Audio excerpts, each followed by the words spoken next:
Bayong, mau nanya, Bayong. Apa maneh nih Apakah seorang koruptor itu sampai bisa menggerakkan demo satu Indonesia itu koruptor itu mafia atau bagaimana, Bayong? Kok begitu kuatnya, Bayong? Koruptor itu kan ya macam-macam kan. Ada yang koruptor kelasnya desa, ada yang koruptor kelasnya kecamatan kan. Tapi yang koruptor kelasnya bisa mengguncang negara itu bukan koruptor lagi, itu namanya sudah mafia.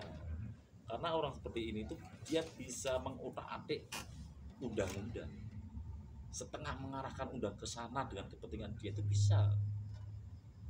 Apalagi kelasnya menggerakkan orang kecil sekali tanpa dia cuma kedep aja, yang bawah udah ngerti tinggal uangnya. Sangat bisa dia menghancurkan negara, bisa kalau udah besar. Banyak negara yang udah dikuasai orang seperti itu. Nah, orang semacam-macam kayak gitu tuh di Indonesia apakah sedikit atau banyak? Banyak karena apa, kita lihat dari ya banyak kasus lah kan, DPR-nya kan, sekjen partai kan, apa banyak sekali pejabat yang mayoritas seperti itu. Jadi si koruptor yang kelas mafia ini dia senang untung terus punya, karena dia bisa apa namanya ya, bisa mengendalikan negara walaupun tidak secara langsung. Jadi seakan-akan penguasa ini bisa digini sama dia. Ya dia bisa jadi lewat partai politik, bisa lewat apa, bisa, intinya dia kan duitnya kan gede. Wah, itu bisa sekali buat saja. Kalau mafia sama oligarki enggak sama, Bayong? Oligarki begini, oligarki itu kalau dia tidak berbuat jahat sih bukan mafia lah kalau menurut saya. Kalau dia orang kaya, orang berpengaruh, orang keturunan apa gitu kan misalnya kan. Tapi kalau dia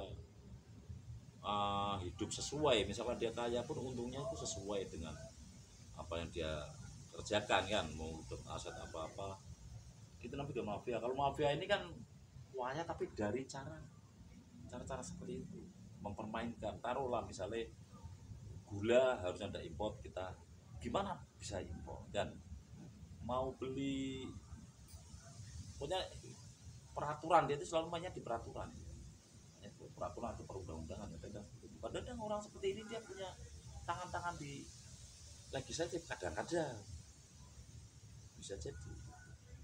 Berarti bahaya sekali, Bayong. Ini bahaya. Berarti yang bermain itu pupuk langka itu kan Itulah sejenis mafia lah, itu lumayan besar. berarti dia itu tujuannya tidak ingin negara ini maju, Bayong. Iyalah, dia tidak mau negara maju, dia maunya maju sendiri.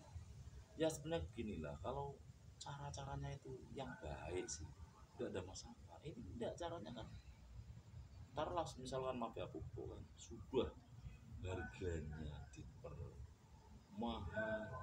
sudah pendistribusiannya dipersulit, barangnya palsu lagi, itu kan ngeri, jengkel kalau ngomong Pertalite dipertamakan itu. Nah, satu contoh seperti itu kan bisa. Bayangkan itu pertalite dipertamakan sampai dengan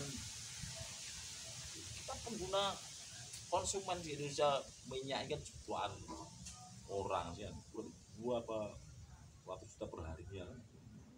Satu, terus kedua minyak kita, satu contoh yang kemarin sudah dibongkar sama Pak, takarannya 75 mili, bukan 1 liter gula. Caranya mainnya seperti itu. Wah, itu memang paling ngeri orang-orang. Itu tidak bisa dilakukan oleh orang-orang kecil itu. Berarti sangat-sangat Wah, perlu diberantas itu mafia. Diberantas. Makanya kalau Mbah Yong kan kepinginnya Pak Prabowo ini komitmennya tetap langgeng, senantiasa sehat, dan Mbah Yong setuju kalau Pak Prabowo itu presiden seumur hidup. Kalau komitmennya tetap pemberantasan korupsi masih seperti sekarang, Mbah Yong setuju. Karena apa? Kita lihat negara-negara maju yang hebat-hebat itu, Putin itu berapa tahun, Xi Jinping itu berapa tahun, berapa periode, Kim Jong Un berapa periode. Akhirnya negara-negara itu bisa negara maju terus. Kalaupun tidak seperti itu, yang paling penting rakyat bersatu. Pemindahan kekuasaan itu kalau bisa itu jangan ke perubahan ini terus ke ini ke ini. Nah itu akan maju seperti kita menapak tangga. Terima kasih.